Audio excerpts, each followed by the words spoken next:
Evelyn will now introduce the Humboldt University to Berlin as a place for PhD students of information science, and we'll introduce a little bit the city and the university as a research place. And I welcome you, Evelyn, and please start with your presentation. Thank you very much for the introduction. Yeah, as Agnes has said, I'm going to present our institute, the institute where I do my PhD and do also work at Humboldt University. And yeah, this talk will be especially interesting for future PhD students. And if you have any questions or remarks, please you can also ask them during the presentation or of course afterwards. Okay, so yeah, about me, as Agnes said, I'm a PhD student there and also research assistant. How does it work? Ah, okay, I can only scroll down. Yeah. So what is this talk about? I will talk how you can get this nice little black hat when doing your PhD in Berlin. And I will talk about our institute, which you can see here down in the right corner. And I will talk also a bit about library and information science in Germany in general, as you may not know all universities or institutions that we have. Okay. I will start with information science in Germany by presenting the universities where you can study that. We have our university in Berlin, then there's the university in Regensburg, in Düsseldorf, and in Hildesheim. And not at every university you can do library and information science, but yeah, you can do information science or information science related courses. For example, there's a difference, just to name one, between Berlin and Düsseldorf. In Berlin you have library and information science, and in Düsseldorf it's information science and language technology. So there are things that are similar or the same, but there are also local differences between the universities. And then you have the universities of applied science, which are a few more, where you can also study information science or related topics. These are in Hamburg, in Hanover, in Cologne, Darmstadt, Stuttgart, Potsdam, and Leipzig. Yeah, for us in Berlin, Potsdam is the nearest, of course. Yeah, and well, we have a lot of exchange with that University of Applied Science. Yeah. So yeah, and one thing that's also good to know that this landscape of universities and universities of applied science where you can study information science is changing a lot in Germany. So there were a few years ago, and now there are some others where you can now study information science. So this is nothing really stable. And information science is usually a small subject to study, yeah, with, as I said, local differences between the universities. So now I will talk a bit about Humboldt University, which you can see the entrance of the main building here. Yeah, the university opened in 1810. So it's quite old university. Today we have about 33,000, but more students, without counting the medicine students, because these are they study at the Charité, and the Charité is a shared organization of our university, or a shared institute of our university and the Free University in Berlin. We have two large universities, a lot more smaller ones in Berlin, because yeah, you had the East University, or you had and university which was in the east part of the city, which is Humboldt. And when the city was divided, you needed another one for the west part, which is a free university, a lot newer university, but yeah, not at all worse than our university. And we have 428 professors at the whole university. So now I come to our institute, which is also called the Berlin School of Library and Information Science. It is the oldest school of library and information science in Germany. It was founded in 1928 and then closed during war and reopened about 20 years later. It merged with the Free University Institute for Library Education in 1994 and was then the Institute for Library Science. And well, about 12 years later it was in danger of being closed in 2006. So the institute had to be reinstalled and refocused, and now well, it focuses as being an iSchool and has now the new name School of Library and Information Science with now information science there as well, also in the name. And the institute is often abbreviated as IBI because of its German name, Institut für Bibliothek und Informationswissenschaft. We have 4 professors and chairs at IBI currently. This does also change sometimes. We have, well, currently 4. This is, first of all, Vivian Petras. She's professor for information retrieval and has also other fields of research like content mining, information organization, research for professional information, metadata interoperability, and I think that also many PhD students have researched multilingual information retrieval. And yeah, she's also, well, this is a chair where I am also working, the chair for information retrieval. And then we have Michael Siedel, who is the director of the institute.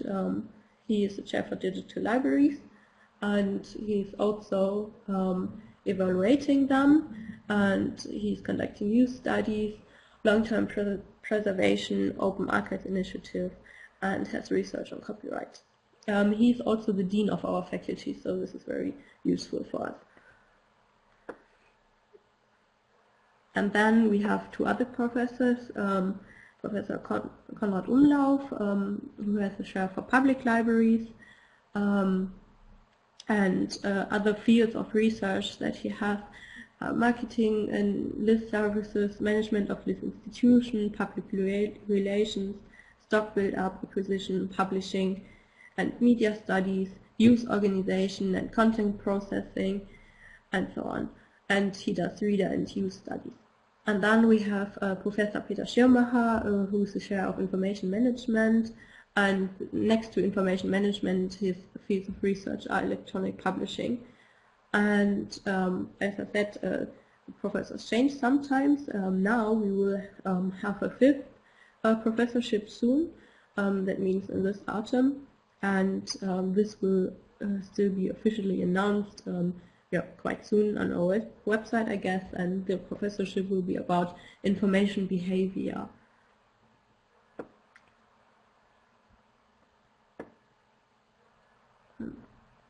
The overall study program at EB is like that. We have like all other universities where you can study information science, bachelor, master's, and PhD studies. We have different bachelors. We have the Bachelor of Arts in Library and Information Science, and then in Computer and Information Science.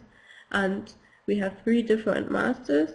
We have the Master of Arts in Library and Information Science, which is the direct extension of the bachelor, and then we also have, which is at place, and then we also have a master, which is a distance learning master for people who do already work and don't have the time to do normal master. So this master is, the courses are Fridays and Saturdays usually, and the rest, the material has to be learned at distance.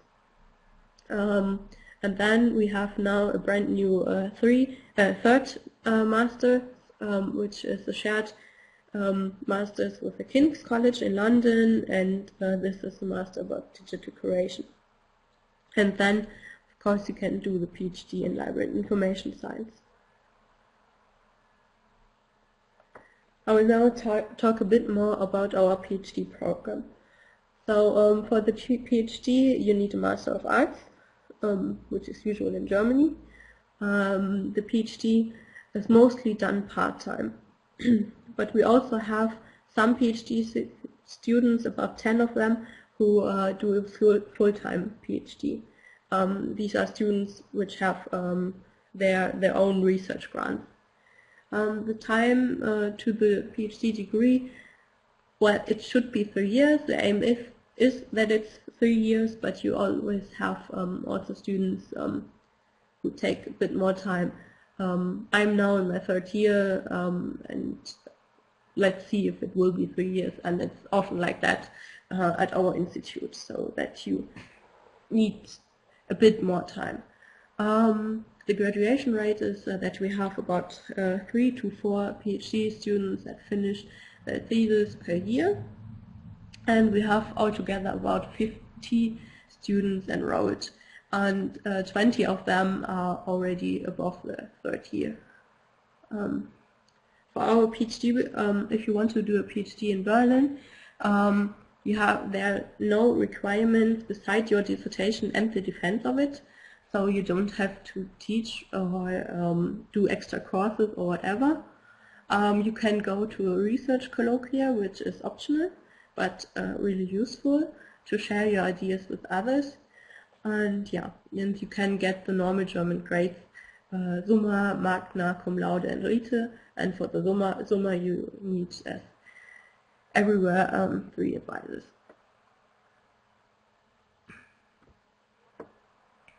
So how is the program organized in detail? We do not have a graduate school for library and information science. We have few graduate schools at Humboldt in general, but not for our subject. We do not have an organized program. And this is, on the one hand, good, because you have many liberties. You don't have to be at place. You can just do your PhD as you like. And on the other hand, yeah, you need a lot of self-discipline to do that, because there's no one telling you when to do what, and you do not have to be at the university if you don't want to. Yeah, that's really up to you if you like that or if you don't like that. What do I need? If you want to be a PhD student at Humboldt, at the EB, well, you need your research topic, of course. You need good grades, better than 2, and you need an advisor who says, yeah, who will take you. So this is one of the 4 and soon 5 professors that we have. Yeah, for that you need a good research topic, and then he or she will take you. And sometimes you also have to show an expose already about your research topic. That depends on the professor. I had to do that, but it was also quite good for me to get, to know what I want to do, and others. I think, yeah, I'm not sure if you always have to do that. Okay, and to show you some of the research topics that PhD students have. Yeah, I only picked 5 of them, just to show you that we have really a lot of different research that the PhD students are doing. So one topic is, for example, the interactions in cultural heritage systems, like digital libraries. Yeah, how can you interact with these systems, and what would be a good way for interaction possibilities. Then we had another student who looked at the country and language level differences in multilingual digital libraries. There is now a PhD student modeling archival user needs, so meaning what search questions has an archival user and how could they be generalized and put into a model. Then we have someone, that's me, who evaluates ontology mapping tools, and there's another student researching standards in and around libraries. What is a standard? How can it help, and so on. If you decided to do your PhD, so how can you fund it? So there are several possible ways of doing that. Always keep in mind that if you apply for funding or for a PhD place, that these are two different things, and yeah, that you have to think of about both. So you can work at the EB, which is quite nice because you are directly involved with your advisor. And there are a lot of PhD students doing that, but not all. Of course, when we have 50 PhD students, not everyone can work there. And most of the PhD students who work at the EB are working part-time in research projects. I will tell you a bit more about the research projects later on. For example, there are 2 PhD students working in a project called DM2E. And some PhD students also give lectures, and they work part or full-time. So this means the work that you're doing at the institute does not have to be related to your PhD. And another possibility is, of course, a scholarship. You can get that, you can apply for that at the university. There are different programs, or get that from other institutions all over Germany, for example, political institutions. Or you can just work at another place. And here I want to show you just a short study that was conducted at the institute about the working fields of people who have studied at the EB and where they work now. And these are also potential places for you to work if you want to do your PhD. For example, this is Germany. You can work at a scientific library, or you can see here there are lots of people working, doing research or teaching. So this could be just the PhD students, or most of them. Or you can work in the classical documentation field, in public libraries, and so on and so forth. There are some benefits for PhD students when you do your PhD at Humboldt. As many universities or institutes, we have a research colloquia. So this is weekly during the semester and open for all students, so not only PhD students can present their results there. And yeah, you can present and discuss with others what you're currently doing. Then I think it is quite nice to have is that we have a professional training for PhD students and also other people working at the university. And there we have various courses that are offered, like computer courses. For example, if you want to do a PhD in LaTeX, that could be helpful. Or teaching courses, and there's a course where you learn how to teach, which is useful because PhD students do also do that sometimes. Then you can do language courses, communication courses, for example, how to defend my thesis, and so on. You can do that. And we have a monthly lunch with other PhD students and staff at EB, which is an informal exchange with colleagues and fellow students, so that you can talk about your fears or whatever, if you have some. Sometimes you're stuck, and it's always good to see other students who are in the same situation. And as I said, I will now talk a little bit about the research projects that we have at EB, especially about the first one, Digitized Manuscripts to Europeana, because this is the one where I'm working in. And all these projects are potential places where you can stay when you do your PhD. Other projects that we have, another Europeana related project. Europeana is the European Digital Library, if you don't know that. and there are always a lot of projects helping improving the site, or developing new technologies that can be used in digital libraries, or bringing new content to Europeana. Then you have the national hosting project. We have Bildwissengestaltung, which is the excellency cluster project. Our university got extra funding for being so excellent, and this goes along with new projects like Bildwissengestaltung. And then we have 3D data and Laudatio, which are more open access and data related, or data repository projects. This is DiEM2E, as I said, a European Union funded project, also like Europeana version 3.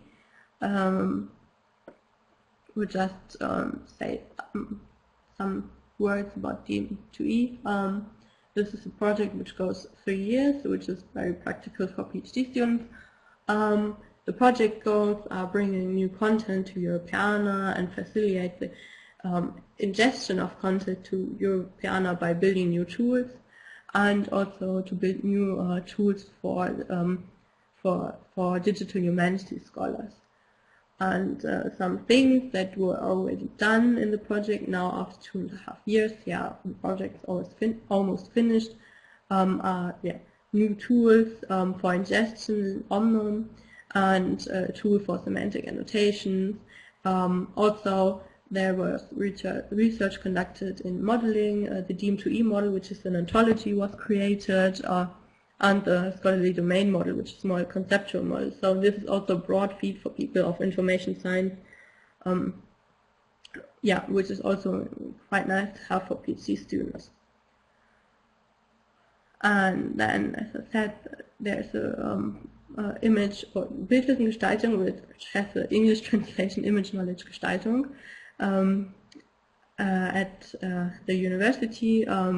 This is a broad cluster where some smaller projects are integrated, and there are also people from Library of and Information Science working there.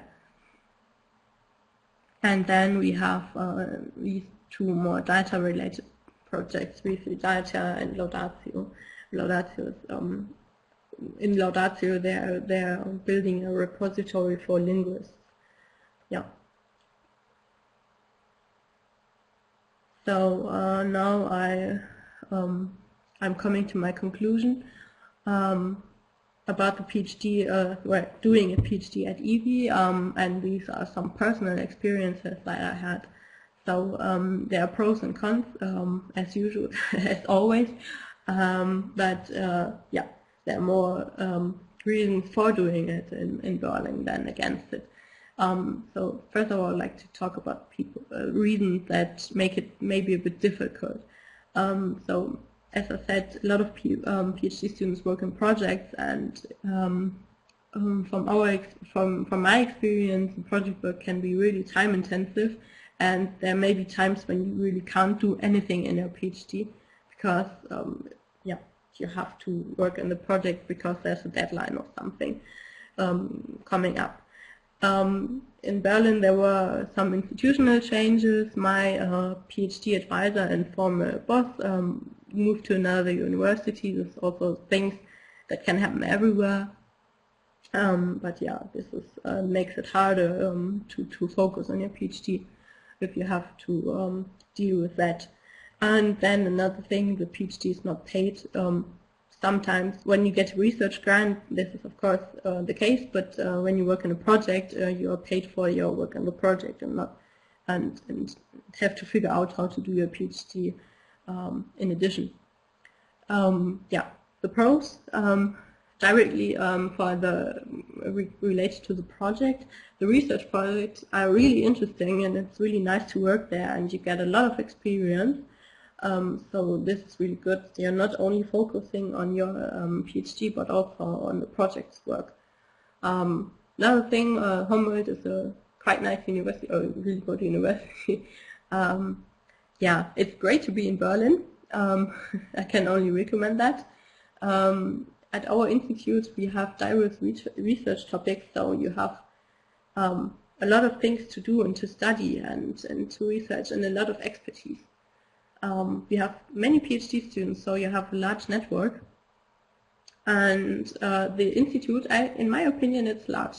The professors would now say, no, we are a small institute, but compared to others in Germany, I think this is already a lot. I mean, we have almost 5 professors. It is, yeah, not a small institute in my opinion. It's small compared to maybe computer science at the university, but yeah, we have, yeah, I think this is already quite nice, like what we have. So yeah, this is now my end. Thank you for your attention. Here's my email address if you have questions, or you can ask them right now. Okay, Evelyn, thank you for this presentation. So my question is about the information behavior, the new professor. Do new professors also get research assistants? So maybe one could send him a question if you can work for him as a research assistant. I know this from our university, so we got had to you. Sorry, it was a bit loud. I don't know why. So so we had places for research assistants because of the new professor. How it is at your university? Yeah, I don't know the details of that. Usually, yes, you have one professor has one or a half researcher. I don't know that how it is with every professor, but usually you're right. This professorship or this professor will be a junior professor, so I don't know how this will be handled. Usually it's like that, but in this case I'm not quite sure. But if there's a new professor, this professor usually will also start new projects because you are measured by having projects. So yeah, I don't know if it will be right, not in autumn. In autumn there will, I don't know if there will be any project starting directly. I don't think so, but yeah. Either the professor will have a research assistant, or yeah, start soon project. So yeah, this can be interesting for everyone being interested in information behavior.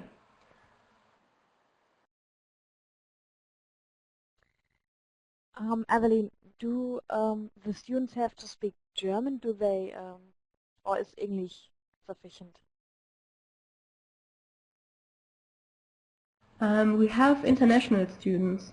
I don't know if that is for masters and bachelors, but yeah, the bachelor that we have in collaboration with King's College is of course an international one. So this it was digital curation that there you can, yeah, you're able to have the courses in English, and usually the normal language is German, but every time when we have an Erasmus students, we have a lot of Erasmus partnerships.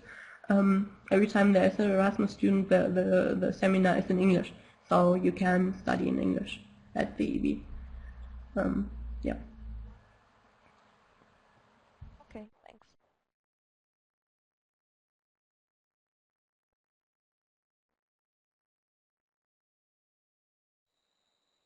And maybe I have another question.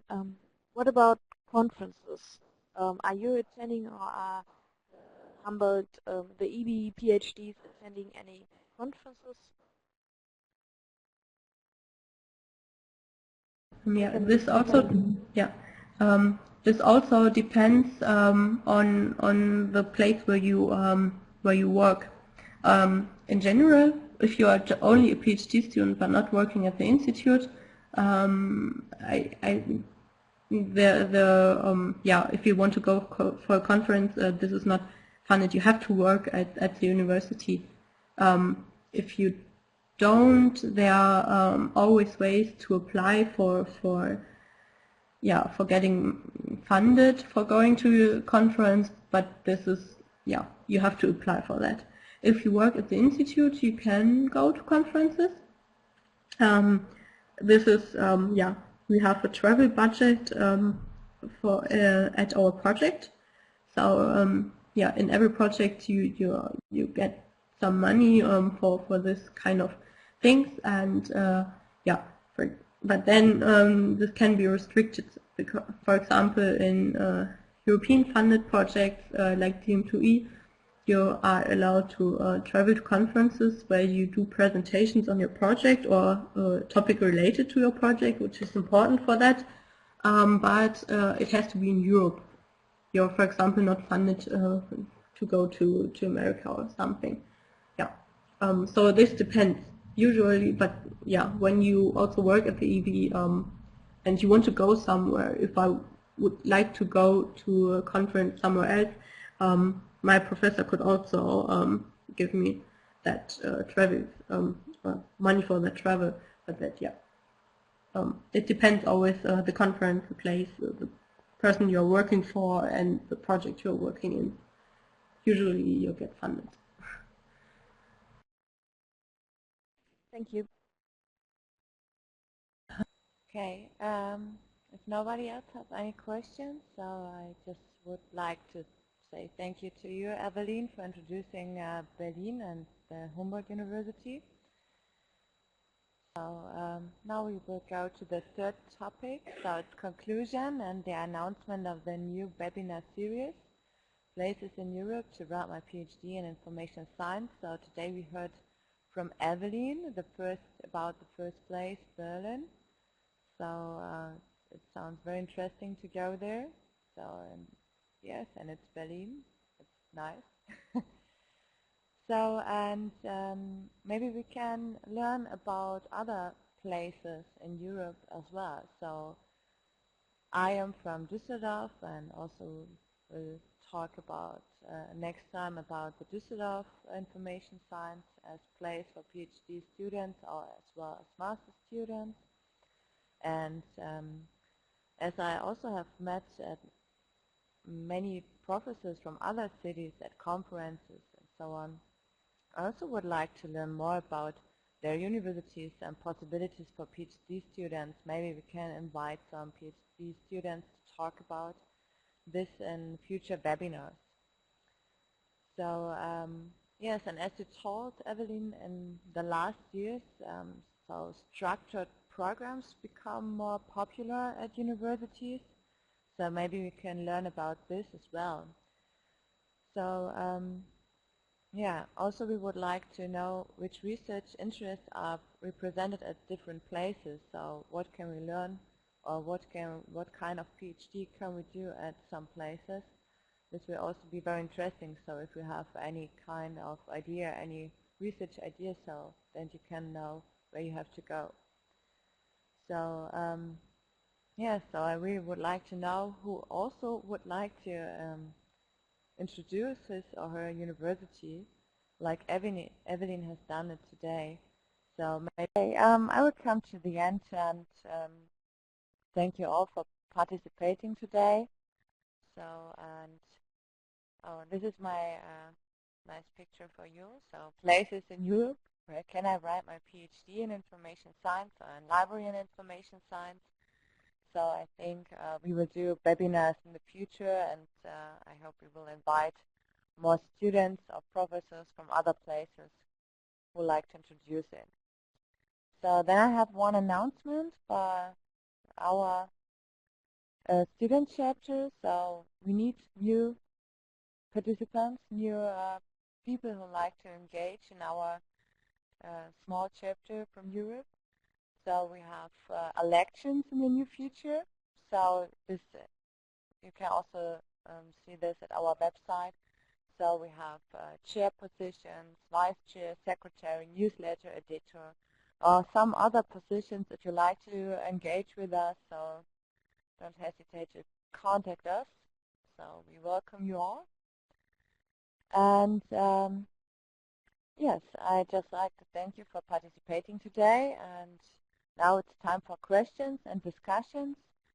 And if you like to say anything, so now it's the time for it.